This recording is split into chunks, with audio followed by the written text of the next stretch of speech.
Silver Blaze. I am afraid, Watson, that I shall have to go, said Holmes, as we sat down together to our breakfast one morning. Go. Where to? To Dartmoor, to King's Pyland. I was not surprised.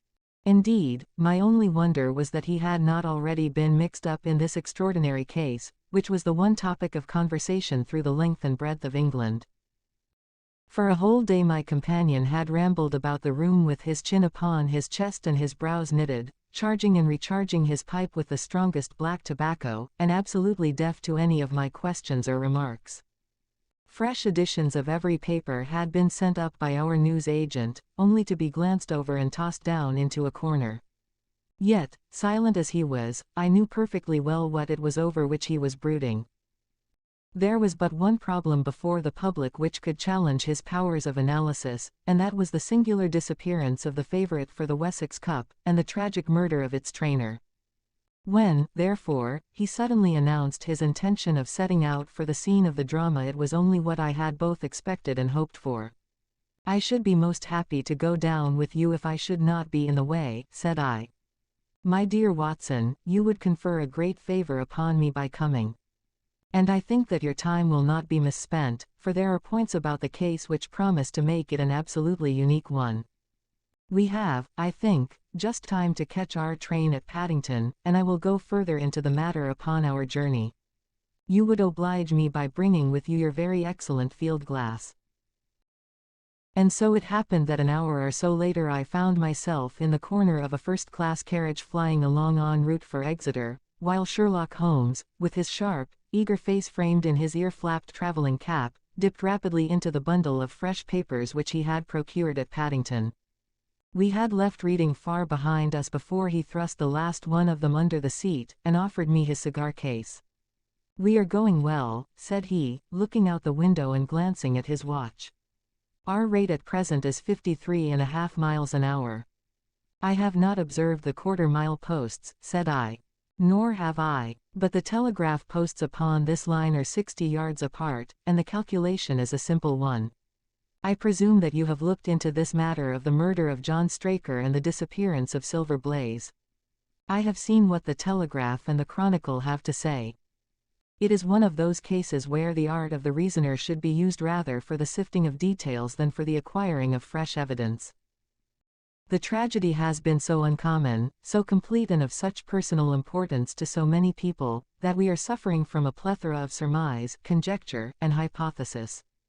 The difficulty is to detach the framework of fact, of absolute undeniable fact, from the embellishments of theorists and reporters. Then, having established ourselves upon this sound basis, it is our duty to see what inferences may be drawn and what are the special points upon which the whole mystery turns. On Tuesday evening I received telegrams from both Colonel Ross, the owner of the horse, and from Inspector Gregory, who is looking after the case, inviting my cooperation. "Tuesday evening!" I exclaimed. "And this is Thursday morning. Why didn't you go down yesterday?" "Because I made a blunder, my dear Watson, which is, I am afraid, a more common occurrence than any one would think who only knew me through your memoirs. The fact is that I could not believe it possible that the most remarkable horse in England could long remain concealed, especially in so sparsely inhabited a place as the north of Dartmoor. From hour to hour yesterday I expected to hear that he had been found, and that his abductor was the murderer of John Straker. When, however, another morning had come, and I found that beyond the arrest of young Fitzroy Simpson nothing had been done, I felt that it was time for me to take action. Yet in some ways I feel that yesterday has not been wasted." "You have formed a theory, then?" "At least I have got a grip of the essential facts of the case. I shall enumerate them to you, for nothing clears up a case so much as stating it to another person, and I can hardly expect your cooperation if I do not show you the position from which we start." I lay back against the cushions, puffing at my cigar, while Holmes, leaning forward, with his long, thin forefinger checking off the points upon the palm of his left hand, gave me a sketch of the events which had led to our journey. "Silver Blaze," said he, "is from the Somami stock, and holds as brilliant a record as his famous ancestor. He is now in his 5th year, and has brought in turn each of the prizes of the turf to Colonel Ross, his fortunate owner. Up to the time of the catastrophe he was the first favorite for the Wessex Cup, the betting being 3-1 on him. He has always, however, been a prime favorite with the racing public, and has never yet disappointed them, so that even at those odds enormous sums of money have been laid upon him. It is obvious, therefore, that there were many people who had the strongest interest in preventing Silver Blaze from being there at the fall of the flag next Tuesday. The fact was, of course, appreciated at King's Pyland, where the Colonel's training stable is situated. Every precaution was taken to guard the favorite. The trainer, John Straker, is a retired jockey who rode in Colonel Ross's colors before he became too heavy for the weighing chair. He has served the Colonel for 5 years as jockey and for 7 as trainer, and has always shown himself to be a zealous and honest servant. Under him were 3 lads, for the establishment was a small one, containing only 4 horses in all. One of these lads sat up each night in the stable, while the others slept in the loft. All 3 bore excellent characters. John Straker, who is a married man, lived in a small villa about 200 yards from the stables. He has no children, keeps 1 maid servant, and is comfortably off. The country round is very lonely, but about half a mile to the north there is a small cluster of villas which have been built by a Tavistock contractor for the use of invalids and others who may wish to enjoy the pure Dartmoor air. Tavistock itself lies 2 miles to the west, while across the moor, also about 2 miles distant, is the larger training establishment of Mapleton, which belongs to Lord Backwater and is managed by Silas Brown. In every other direction the moor is a complete wilderness, inhabited only by a few roaming gypsies. Such was the general situation last Monday night when the catastrophe occurred. On that evening the horses had been exercised and watered as usual, and the stables were locked up at 9 o'clock. 2 of the lads walked up to the trainer's house, where they had supper in the kitchen, while the third, Ned Hunter, remained on guard. At a few minutes after 9 the maid, Edith Baxter, carried down to the stables his supper, which consisted of a dish of curried mutton. She took no liquid, as there was a water tap in the stables, and it was the rule that the lad on duty should drink nothing else. The maid carried a lantern with her, as it was very dark and the path ran across the open moor. Edith Baxter was within 30 yards of the stables, when a man appeared out of the darkness and called to her to stop. As he stepped into the circle of yellow light thrown by the lantern she saw that he was a person of gentlemanly bearing, dressed in a grey suit of tweeds, with a cloth cap. He wore gaiters, and carried a heavy stick with a knob to it. She was most impressed, however, by the extreme pallor of his face and by the nervousness of his manner. His age, she thought, would be rather over 30 than under it. "Can you tell me where I am?" he asked. "I had almost made up my mind to sleep on the moor, when I saw the light of your lantern." "You were close to the King's Pyland training stables," said she. "Oh, indeed. What a stroke of luck!" he cried. "I understand that a stable boy sleeps there alone every night. Perhaps that is his supper which you are carrying to him. Now I am sure that you would not be too proud to earn the price of a new dress, would you?" He took a piece of white paper folded up out of his waistcoat pocket. "See that the boy has this tonight, and you shall have the prettiest frock that money can buy." She was frightened by the earnestness of his manner, and ran past him to the window through which she was accustomed to hand the meals. It was already opened, and Hunter was seated at the small table inside. She had begun to tell him of what had happened, when the stranger came up again. "Good evening," said he, looking through the window. "I wanted to have a word with you." The girl has sworn that as he spoke she noticed the corner of the little paper packet protruding from his closed hand. "What business have you here?" asked the lad. "It's business that may put something into your pocket," said the other. "You've 2 horses in for the Wessex Cup, Silver Blaze and Bayard. Let me have the straight tip and you won't be a loser. Is it a fact that at the weights Bayard could give the other 100 yards in 5 furlongs, and that the stable have put their money on him?" "So, you're one of those damned touts," cried the lad. "I'll show you how we serve them in King's Pyland." He sprang up and rushed across the stable to unloose the dog. The girl fled away to the house, but as she ran she looked back and saw that the stranger was leaning through the window. A minute later, however, when Hunter rushed out with the hound he was gone, and though he ran all round the buildings he failed to find any trace of him. "One moment," I asked. "Did the stable boy, when he ran out with the dog, leave the door unlocked behind him?" "Excellent, Watson, excellent," murmured my companion. The importance of the point struck me so forcibly that I sent a special wire to Dartmoor yesterday to clear the matter up. The boy locked the door before he left it. The window, I may add, was not large enough for a man to get through. Hunter waited until his fellow grooms had returned, when he sent a message to the trainer and told him what had occurred. Straker was excited at hearing the account, although he does not seem to have quite realized its true significance. It left him, however, vaguely uneasy, and Mrs. Straker, waking at 1 in the morning, found that he was dressing. In reply to her inquiries, he said that he could not sleep on account of his anxiety about the horses, and that he intended to walk down to the stables to see that all was well. She begged him to remain at home, as she could hear the rain pattering against the window, but in spite of her entreaties he pulled on his large mackintosh and left the house. Mrs. Straker awoke at 7 in the morning, to find that her husband had not yet returned. She dressed herself hastily, called the maid, and set off for the stables. The door was open. Inside, huddled together upon a chair, Hunter was sunk in a state of absolute stupor. The favorite stall was empty, and there were no signs of his trainer. The two lads who slept in the chaff-cutting loft above the harness room were quickly aroused. They had heard nothing during the night, for they are both sound sleepers.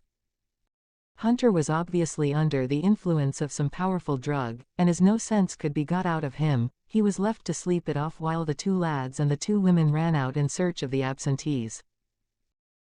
They still had hopes that the trainer had for some reason taken out the horse for early exercise, but on ascending the knoll near the house, from which all the neighboring moors were visible, they not only could see no signs of the missing favorite, but they perceived something which warned them that they were in the presence of a tragedy. About a quarter of a mile from the stables John Straker's overcoat was flapping from a furze bush. Immediately beyond there was a bowl-shaped depression in the moor, and at the bottom of this was found the dead body of the unfortunate trainer. His head had been shattered by a savage blow from some heavy weapon, and he was wounded on the thigh, where there was a long, clean cut, inflicted evidently by some very sharp instrument. It was clear, however, that Straker had defended himself vigorously against his assailants, for in his right hand he held a small knife, which was clotted with blood up to the handle, while in his left he clasped a red and black silk cravat, which was recognized by the maid as having been worn on the preceding evening by the stranger who had visited the stables. Hunter, on recovering from his stupor, was also quite positive as to the ownership of the cravat. He was equally certain that the same stranger had, while standing at the window, drugged his curried mutton, and so deprived the stables of their watchman. As to the missing horse, there were abundant proofs in the mud which lay at the bottom of the fatal hollow that he had been there at the time of the struggle. But from that morning he has disappeared, and although a large reward has been offered, and all the gypsies of Dartmoor are on the alert, no news has come of him. Finally, an analysis has shown that the remains of his supper left by the stable lad contain an appreciable quantity of powdered opium, while the people at the house partook of the same dish on the same night without any ill effect. Those are the main facts of the case, stripped of all surmise, and stated as baldly as possible. I shall now recapitulate what the police have done in the matter. Inspector Gregory, to whom the case has been committed, is an extremely competent officer. Were he but gifted with imagination he might rise to great heights in his profession. On his arrival he promptly found and arrested the man upon whom suspicion naturally rested. There was little difficulty in finding him, for he inhabited one of those villas which I have mentioned. His name, it appears, was Fitzroy Simpson. He was a man of excellent birth and education, who had squandered a fortune upon the turf, and who lived now by doing a little quiet and genteel bookmaking in the sporting clubs of London. An examination of his betting book shows that bets to the amount of £5,000 had been registered by him against the favourite.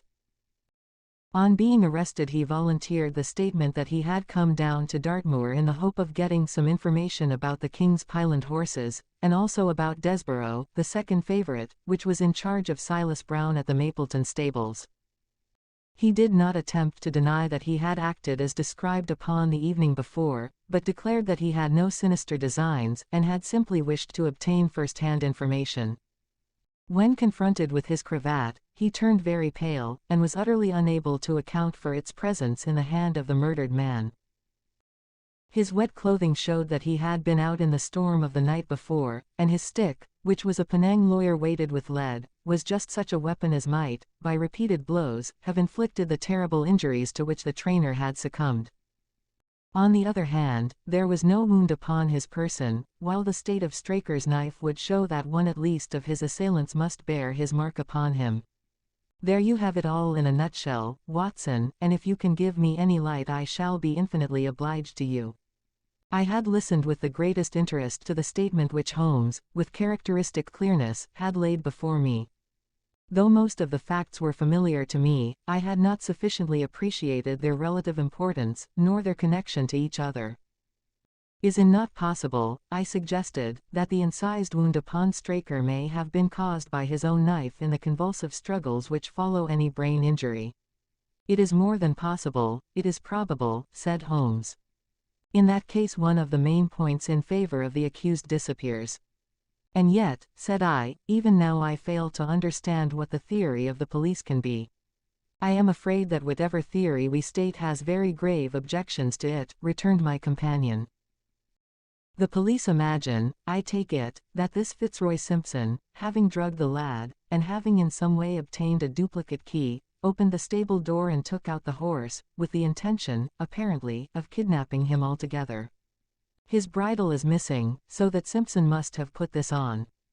Then, having left the door open behind him, he was leading the horse away over the moor, when he was either met or overtaken by the trainer. A row naturally ensued. Simpson beat out the trainer's brains with his heavy stick without receiving any injury from the small knife which Straker used in self-defense, and then the thief either led the horse on to some secret hiding place, or else it may have bolted during the struggle and be now wandering out on the moors. That is the case as it appears to the police, and improbable as it is, all other explanations are more improbable still. However, I shall very quickly test the matter when I am once upon the spot, and until then I cannot really see how we can get much further than our present position. It was evening before we reached the little town of Tavistock, which lies, like the boss of a shield, in the middle of the huge circle of Dartmoor. Two gentlemen were awaiting us in the station, the one a tall, fair man with lion-like hair and beard and curiously penetrating light blue eyes, the other a small, alert person, very neat and dapper, in a frock coat and gaiters, with trim little side whiskers and an eye-glass.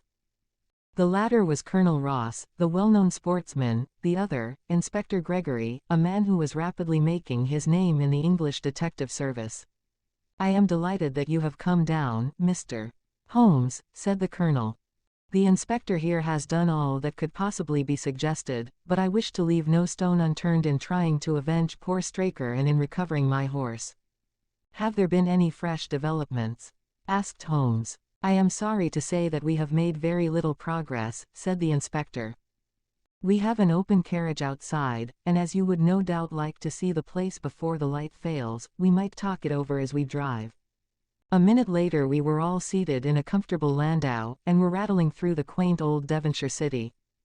Inspector Gregory was full of his case, and poured out a stream of remarks, while Holmes threw in an occasional question or interjection.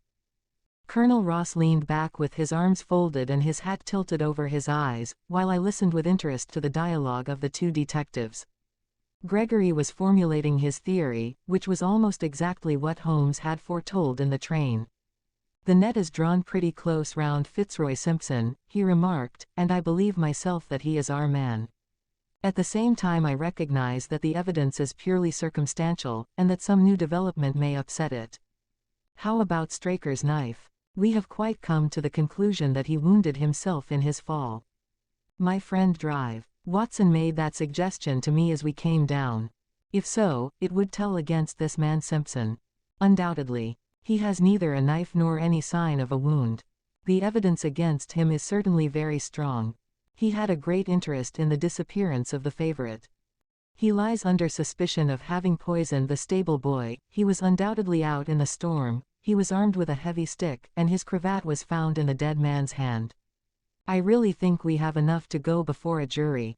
Holmes shook his head. A clever counsel would tear it all to rags, said he. Why should he take the horse out of the stable? If he wished to injure it, why could he not do it there? Has a duplicate key been found in his possession? What chemist sold him the powdered opium? Above all, where could he, a stranger to the district, hide a horse, and such a horse as this? What is his own explanation as to the paper which he wished the maid to give to the stable boy? He says that it was a 10-pound note. One was found in his purse. But your other difficulties are not so formidable as they seem. He is not a stranger to the district. He has twice lodged at Tavistock in the summer. The opium was probably brought from London. The key, having served its purpose, would be hurled away. The horse may be at the bottom of one of the pits or old mines upon the moor. What does he say about the cravat? He acknowledges that it is his, and declares that he had lost it. But a new element has been introduced into the case which may account for his leading the horse from the stable. Holmes pricked up his ears. We have found traces which show that a party of gypsies encamped on Monday night within a mile of the spot where the murder took place. On Tuesday they were gone. Now, presuming that there was some understanding between Simpson and these gypsies, might he not have been leading the horse to them when he was overtaken, and may they not have him now? It is certainly possible. The moor is being scoured for these gypsies. I have also examined every stable and outhouse in Tavistock, and for a radius of 10 miles. There is another training stable quite close, I understand. Yes, and that is a factor which we must certainly not neglect. As Desborough, their horse, was second in the betting, they had an interest in the disappearance of the favorite. Silas Brown, the trainer, is known to have had large bets upon the event, and he was no friend to poor Straker. We have, however, examined the stables, and there is nothing to connect him with the affair. And nothing to connect this man Simpson with the interests of the Mapleton stables. Nothing at all. Holmes leaned back in the carriage, and the conversation ceased. A few minutes later our driver pulled up at a neat little red brick villa with overhanging eaves which stood by the road. Some distance off, across a paddock, lay a long grey tiled-out building. In every other direction the low curves of the moor, bronze-colored from the fading ferns, stretched away to the sky-line, broken only by the steeples of Tavistock, and by a cluster of houses away to the westward which marked the Mapleton stables.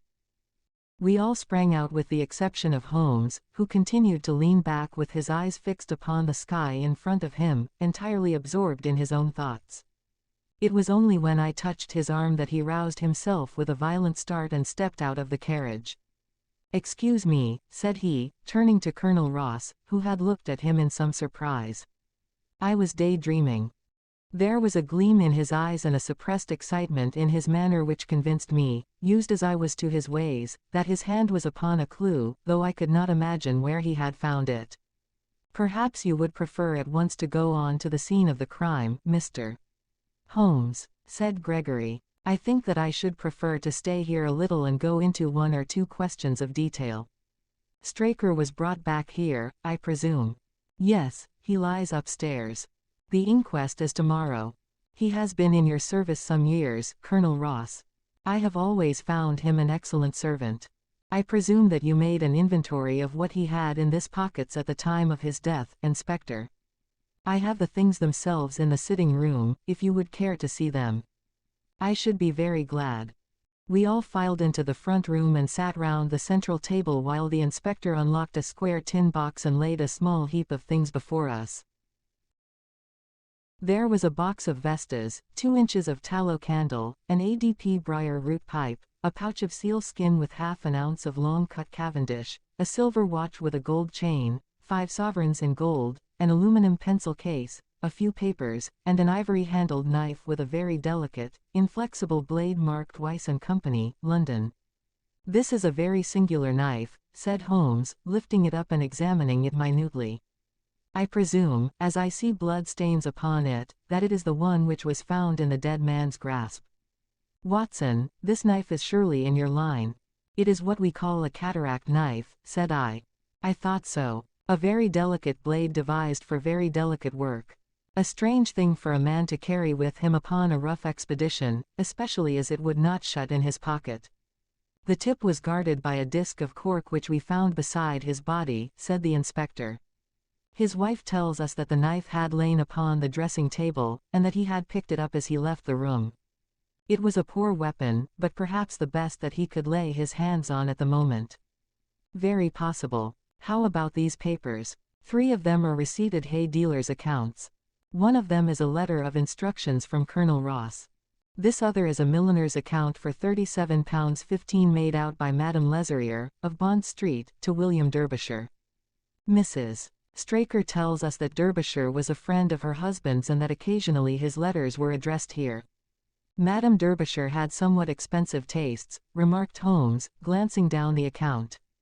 22 guineas is rather heavy for a single costume. However, there appears to be nothing more to learn, and we may now go down to the scene of the crime. As we emerged from the sitting room, a woman, who had been waiting in the passage, took a step forward and laid her hand upon the inspector's sleeve. Her face was haggard and thin and eager, stamped with the print of a recent horror. "Have you got them? Have you found them?" she panted. "No, Mrs. Straker. But Mr. Holmes here has come from London to help us, and we shall do all that is possible. Surely I met you in Plymouth at a garden party some little time ago, Mrs. Straker," said Holmes. "No, sir, you were mistaken." "Dear me. Why, I could have sworn to it. You wore a costume of dove-colored silk with ostrich feather trimming." "I never had such a dress, sir," answered the lady. "Ah, that quite settles it," said Holmes. And with an apology he followed the inspector outside. A short walk across the moor took us to the hollow in which the body had been found. At the brink of it was the furze bush upon which the coat had been hung. "There was no wind that night, I understand," said Holmes. "None, but very heavy rain. In that case the overcoat was not blown against the furze bush, but placed there." "Yes, it was laid across the bush. You fill me with interest. I perceive that the ground has been trampled up a good deal. No doubt many feet have been here since Monday night. A piece of matting has been laid here at the side, and we have all stood upon that." "Excellent. In this bag I have one of the boots which Straker wore, one of Fitzroy Simpson's shoes, and a cast horseshoe of silver blaze." "My dear inspector, you surpass yourself." Holmes took the bag, and, descending into the hollow, he pushed the matting into a more central position. Then stretching himself upon his face and leaning his chin upon his hands, he made a careful study of the trampled mud in front of him. "Hello," said he, suddenly. "What's this?" It was a wax vesta half burned, which was so coated with mud that it looked at first like a little chip of wood. "I cannot think how I came to overlook it," said the inspector, with an expression of annoyance. "It was invisible, buried in the mud. I only saw it because I was looking for it." "What? You expected to find it?" "I thought it not unlikely." He took the boots from the bag, and compared the impressions of each of them with marks upon the ground. Then he clambered up to the rim of the hollow, and crawled about among the ferns and bushes. "I am afraid that there are no more tracks," said the inspector. "I have examined the ground very carefully for 100 yards in each direction." "Indeed," said Holmes, rising. "I should not have the impertinence to do it again after what you say. But I should like to take a little walk over the moor before it grows dark, that I may know my ground tomorrow, and I think that I shall put this horseshoe into my pocket for luck." Colonel Ross, who had shown some signs of impatience at my companion's quiet and systematic method of work, glanced at his watch. "I wish you would come back with me, Inspector," said he. "There are several points on which I should like your advice, and especially as to whether we do not owe it to the public to remove our horse's name from the entries for the cup." "Certainly not," cried Holmes, with decision. "I should let the name stand." The colonel bowed. "I am very glad to have had your opinion, sir," said he. "You will find us at poor Straker's house when you have finished your walk, and we can drive together into Tavistock." He turned back with the inspector, while Holmes and I walked slowly across the moor. The sun was beginning to sink behind the stables of Mapleton, and the long, sloping plain in front of us was tinged with gold, deepening into rich, ruddy browns where the faded ferns and brambles caught the evening light. But the glories of the landscape were all wasted upon my companion, who was sunk in the deepest thought. "It's this way, Watson," said he at last. "We may leave the question of who killed John Straker for the instant, and confine ourselves to finding out what has become of the horse. Now, supposing that he broke away during or after the tragedy, where could he have gone to? The horse is a very gregarious creature. If left to himself, his instincts would have been either to return to King's Pyland or go over to Mapleton. Why should he run wild upon the moor? He would surely have been seen by now. And why should gypsies kidnap him? These people always clear out when they hear of trouble, for they do not wish to be pestered by the police. They could not hope to sell such a horse. They would run a great risk and gain nothing by taking him. Surely that is clear. Where is he, then? I have already said that he must have gone to King's Pyland or to Mapleton. He is not at King's Pyland. Therefore he is at Mapleton. Let us take that as a working hypothesis and see what it leads us to. This part of the moor, as the inspector remarked, is very hard and dry. But it falls away towards Mapleton, and you can see from here that there is a long hollow over yonder, which must have been very wet on Monday night. If our supposition is correct, then the horse must have crossed that, and there is the point where we should look for his tracks. We had been walking briskly during this conversation, and a few more minutes brought us to the hollow in question. At Holmes' request I walked down the bank to the right, and he to the left, but I had not taken 50 paces before I heard him give a shout, and saw him waving his hand to me. The track of a horse was plainly outlined in the soft earth in front of him, and the shoe which he took from his pocket exactly fitted the impression. "See the value of imagination," said Holmes. "It is the one quality which Gregory lacks. We imagined what might have happened, acted upon the supposition, and find ourselves justified. Let us proceed." We crossed the marshy bottom and passed over a quarter of a mile of dry, hard turf. Again the ground sloped, and again we came on the tracks. Then we lost them for half a mile, but only to pick them up once more quite close to Mapleton. It was Holmes who saw them first, and he stood pointing with a look of triumph upon his face. A man's track was visible beside the horse's. "The horse was alone before," I cried. "Quite so. It was alone before. Hello, what is this?" The double track turned sharp off and took the direction of King's Pyland. Holmes whistled, and we both followed along after it. His eyes were on the trail, but I happened to look a little to one side, and saw to my surprise the same tracks coming back again in the opposite direction. "One for you, Watson," said Holmes, when I pointed it out. "You have saved us a long walk, which would have brought us back on our own traces. Let us follow the return track." We had not to go far. It ended at the paving of asphalt which led up to the gates of the Mapleton stables. As we approached, a groom ran out from them. "We don't want any loiterers about here," said he. "I only wished to ask a question," said Holmes, with his finger and thumb in his waistcoat pocket. "Should I be too early to see your master, Mr. Silas Brown, if I were to call at 5 o'clock tomorrow morning?" "Bless you, sir, if any one is about he will be, for he is always the first stirring. But here he is, sir, to answer your questions for himself." "No, sir, no, it is as much as my place is worth to let him see me touch your money. Afterwards, if you like." As Sherlock Holmes replaced the half-crown which he had drawn from his pocket, a fierce-looking elderly man strode out from the gate with a hunting crop swinging in his hand. "What's this, Dawson?" he cried. "No gossiping. Go about your business. And you, what the devil do you want here?" "10 minutes' talk with you, my good sir," said Holmes in the sweetest of voices. "I've no time to talk to every gadabout. We want no stranger here. Be off, or you may find a dog at your heels." Holmes leaned forward and whispered something in the trainer's ear. He started violently and flushed to the temples. "It's a lie," he shouted, "an infernal lie." "Very good. Shall we argue about it here in public or talk it over in your parlor?" "Oh, come in if you wish to." Holmes smiled. "I shall not keep you more than a few minutes, Watson," said he. "Now, Mr. Brown, I am quite at your disposal." It was 20 minutes, and the reds had all faded into greys before Holmes and the trainer reappeared. Never have I seen such a change as had been brought about in Silas Brown in that short time.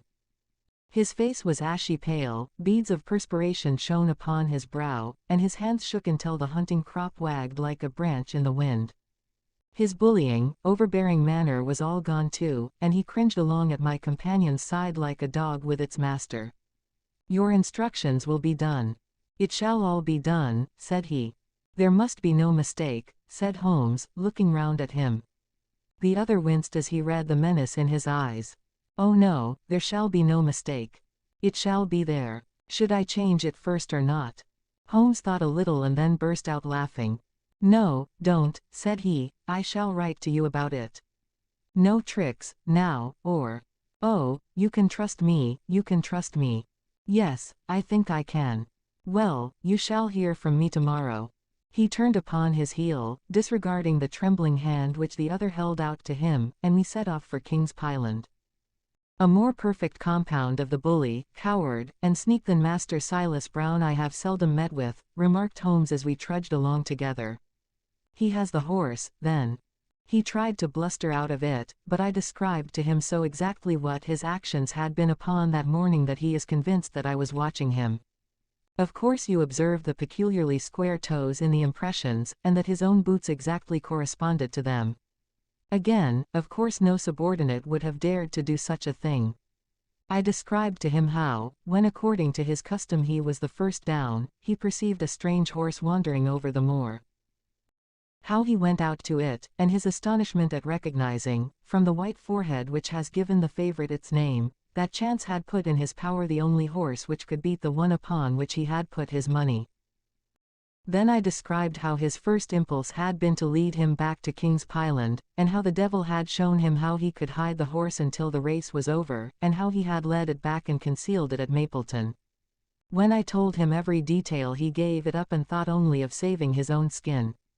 But his stables had been searched. "Oh, an old horse faker like him has many a dodge." "But are you not afraid to leave the horse in his power now, since he has every interest in injuring it?" "My dear fellow, he will guard it as the apple of his eye. He knows that his only hope of mercy is to produce it safe." Colonel Ross did not impress me as a man who would be likely to show much mercy in any case. The matter does not rest with Colonel Ross. I follow my own methods, and tell as much or as little as I choose. That is the advantage of being unofficial. I don't know whether you observed it, Watson, but the Colonel's manner has been just a trifle cavalier to me. I am inclined now to have a little amusement at his expense. Say nothing to him about the horse. Certainly not without your permission. And of course this is all quite a minor point compared to the question of who killed John Straker. And you will devote yourself to that. On the contrary, we both go back to London by the night train." I was thunderstruck by my friend's words. We had only been a few hours in Devonshire, and that he should give up an investigation which he had begun so brilliantly was quite incomprehensible to me.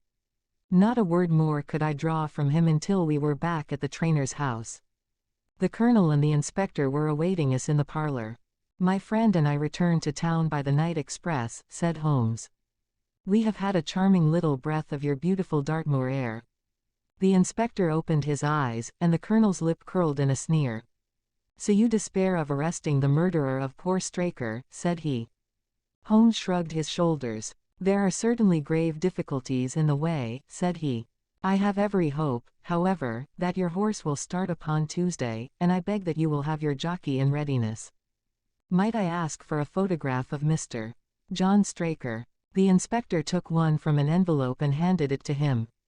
"My dear Gregory, you anticipate all my wants. If I might ask you to wait here for an instant, I have a question which I should like to put to the maid." "I must say that I am rather disappointed in our London consultant," said Colonel Ross, bluntly, as my friend left the room. "I do not see that we are any further than when he came." "At least you have his assurance that your horse will run," said I. "Yes, I have his assurance," said the Colonel, with a shrug of his shoulders. "I should prefer to have the horse." I was about to make some reply in defense of my friend when he entered the room again. "Now, gentlemen," said he, "I am quite ready for Tavistock." As we stepped into the carriage one of the stable lads held the door open for us. A sudden idea seemed to occur to Holmes, for he leaned forward and touched the lad upon the sleeve. You have a few sheep in the paddock, he said. Who attends to them? I do, sir. Have you noticed anything amiss with them of late? Well, sir, not of much account, but 3 of them have gone lame, sir. I could see that Holmes was extremely pleased, for he chuckled and rubbed his hands together. A long shot, Watson, a very long shot, said he, pinching my arm. Gregory, let me recommend to your attention this singular epidemic among the sheep. Drive on, coachman. Colonel Ross still wore an expression which showed the poor opinion which he had formed of my companion's ability, but I saw by the inspector's face that his attention had been keenly aroused. You consider that to be important? He asked. Exceedingly so. Is there any point to which you would wish to draw my attention? To the curious incident of the dog in the night time. The dog did nothing in the night time. That was the curious incident, remarked Sherlock Holmes. 4 days later Holmes and I were again in the train, bound for Winchester to see the race for the Wessex Cup. Colonel Ross met us by appointment outside the station, and we drove in his drag to the course beyond the town. His face was grave, and his manner was cold in the extreme. I have seen nothing of my horse, said he.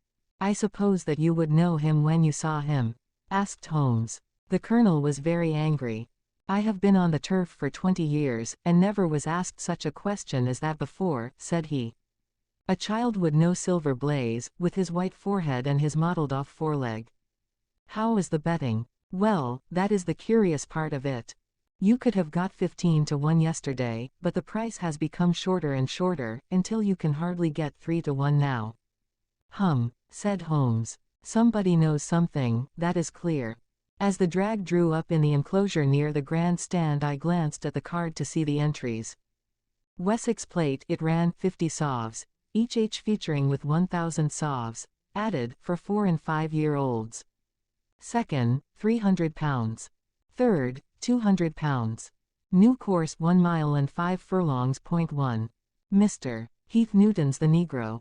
Red cap. Cinnamon jacket. .2. Colonel Wardlaw's Pugilist. Pink cap. Blue and black jacket. .3. Lord Backwater's Desborough. Yellow cap and sleeves. .4. Colonel Ross's Silver Blaze. Black cap. Red jacket. .5. Duke of Balmoral's Iris. Yellow and black stripes. .6. Lord Singleford's Rasper. Purple cap. Black sleeves. We scratched our other one, and put all hopes on your word, said the colonel. Why, what is that? Silver Blaze favorite. 5 to 4 against Silver Blaze. Roared the ring. 5 to 4 against Silver Blaze. 5 to 15 against Desborough. 5 to 4 on the field. There are the numbers up, I cried. They are all 6 there. All 6 there. Then my horse is running, cried the colonel in great agitation. But I don't see him. My colors have not passed. Only 5 have passed. This must be he. As I spoke a powerful bay horse swept out from the waiting enclosure and cantered past us, bearing on its back the well-known black and red of the colonel. That's not my horse, cried the owner. That beast has not a white hair upon its body. What is this that you have done, Mr. Holmes? Well, let us see how he gets on, said my friend, imperturbably. For a few minutes he gazed through my field glass. Capital. An excellent start, he cried suddenly. There they are, coming round the curve. From our drag we had a superb view as they came up the straight. The 6 horses were so close together that a carpet could have covered them, but halfway up the yellow of the Mapleton stable showed to the front. Before they reached us, however, Desborough's bolt was shot, and the colonel's horse, coming away with a rush, passed the post a good 6 lengths before its rival, the Duke of Balmoral's Iris, making a bad third. It's my race, anyhow, gasped the colonel, passing his hand over his eyes. I confess that I can make neither head nor tail of it. Don't you think that you have kept up your mystery long enough, Mr. Holmes? Certainly, Colonel, you shall know everything. Let us all go round and have a look at the horse together. Here he is, he continued, as we made our way into the weighing enclosure, where only owners and their friends find admittance. You have only to wash his face and his leg in spirits of wine, and you will find that he is the same old Silver Blaze as ever. You take my breath away. I found him in the hands of a faker, and took the liberty of running him just as he was sent over. My dear sir, you have done wonders. The horse looks very fit and well. It never went better in its life. I owe you 1,000 apologies for having doubted your ability. You have done me a great service by recovering my horse. You would do me a greater still if you could lay your hands on the murderer of John Straker. I have done so, said Holmes quietly. The colonel and I stared at him in amazement. You have got him. Where is he, then? He is here. Here. Where? In my company at the present moment. The colonel flushed angrily. I quite recognize that I am under obligations to you, Mr. Holmes, said he, but I must regard what you have just said as either a very bad joke or an insult. Sherlock Holmes laughed. I assure you that I have not associated you with the crime, Colonel, said he. The real murderer is standing immediately behind you. He stepped past and laid his hand upon the glossy neck of the thoroughbred. The horse, cried both the colonel and myself. Yes, the horse. And it may lessen his guilt if I say that it was done in self-defense, and that John Straker was a man who was entirely unworthy of your confidence. But there goes the bell, and as I stand to win a little on this next race, I shall defer a lengthy explanation until a more fitting time. We had the corner of a Pullman car to ourselves that evening as we whirled back to London, and I fancy that the journey was a short one to Colonel Ross as well as to myself, as we listened to our companion's narrative of the events which had occurred at the Dartmoor training stables upon the Monday night, and the means by which he had unravelled them. I confess, said he, that any theories which I had formed from the newspaper reports were entirely erroneous. And yet there were indications there, had they not been overlaid by other details which concealed their true import. I went to Devonshire with the conviction that Fitzroy Simpson was the true culprit, although, of course, I saw that the evidence against him was by no means complete. It was while I was in the carriage, just as we reached the trainer's house, that the immense significance of the curried mutton occurred to me. You may remember that I was distrait, and remained sitting after you had all alighted.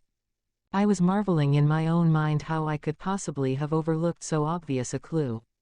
I confess, said the colonel, that even now I cannot see how it helps us. It was the first link in my chain of reasoning. Powdered opium is by no means tasteless.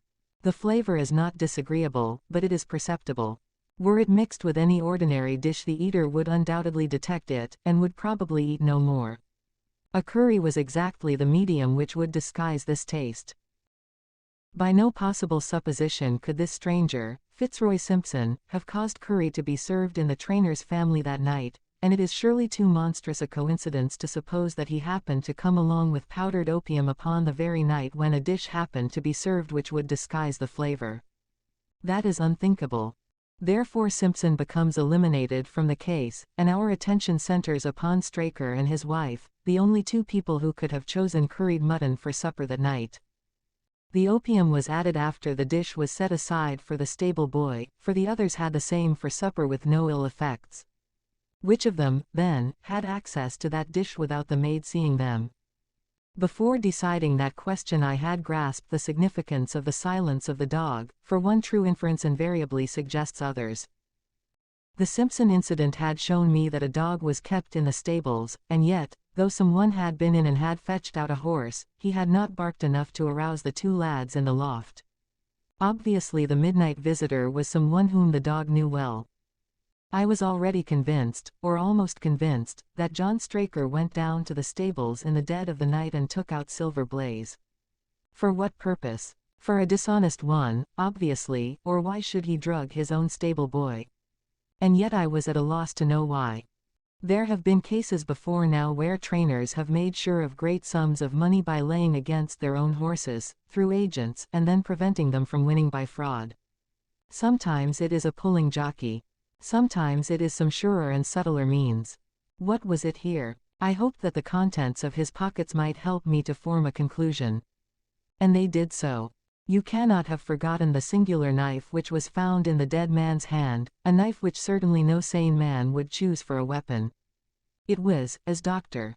Watson told us, a form of knife which is used for the most delicate operations known in surgery. And it was to be used for a delicate operation that night.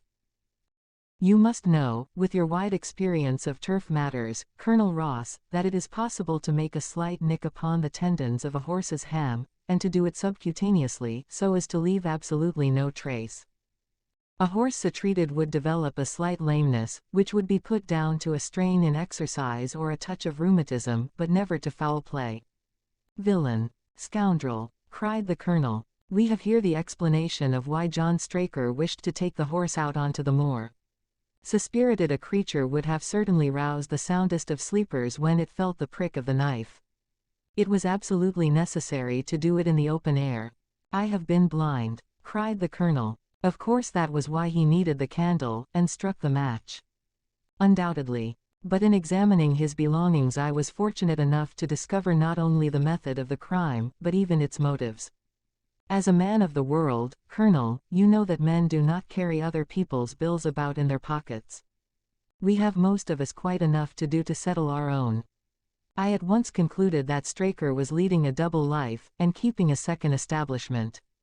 The nature of the bill showed that there was a lady in the case, and one who had expensive tastes. Liberal as you are with your servants, one can hardly expect that they can buy 20-guinea walking dresses for their ladies. I questioned Mrs. Straker as to the dress without her knowing it, and having satisfied myself that it had never reached her, I made a note of the milliner's address, and felt that by calling there with Straker's photograph I could easily dispose of the mythical Derbyshire. From that time on all was plain. Straker had led out the horse to a hollow where his light would be invisible. Simpson in his flight had dropped his cravat, and Straker had picked it up, with some idea, perhaps, that he might use it in securing the horse's leg. Once in the hollow, he had got behind the horse and had struck a light, but the creature, frightened at the sudden glare, and with the strange instinct of animals feeling that some mischief was intended, had lashed out, and the steel shoe had struck Straker full on the forehead. He had already, in spite of the rain, taken off his overcoat in order to do his delicate task, and so, as he fell, his knife gashed his thigh. Do I make it clear? Wonderful, cried the colonel. Wonderful. You might have been there. My final shot was, I confess, a very long one. It struck me that so astute a man as Straker would not undertake this delicate tendon nicking without a little practice. What could he practice on? My eyes fell upon the sheep, and I asked a question which, rather to my surprise, showed that my surmise was correct. When I returned to London I called upon the milliner, who had recognized Straker as an excellent customer of the name of Derbyshire, who had a very dashing wife, with a strong partiality for expensive dresses. I have no doubt that this woman had plunged him over head and ears in debt, and so led him into this miserable plot. You have explained all but one thing, cried the colonel. Where was the horse? Ah, it bolted, and was cared for by one of your neighbors. We must have an amnesty in that direction, I think. This is Clapham Junction, if I am not mistaken, and we shall be in Victoria in less than 10 minutes.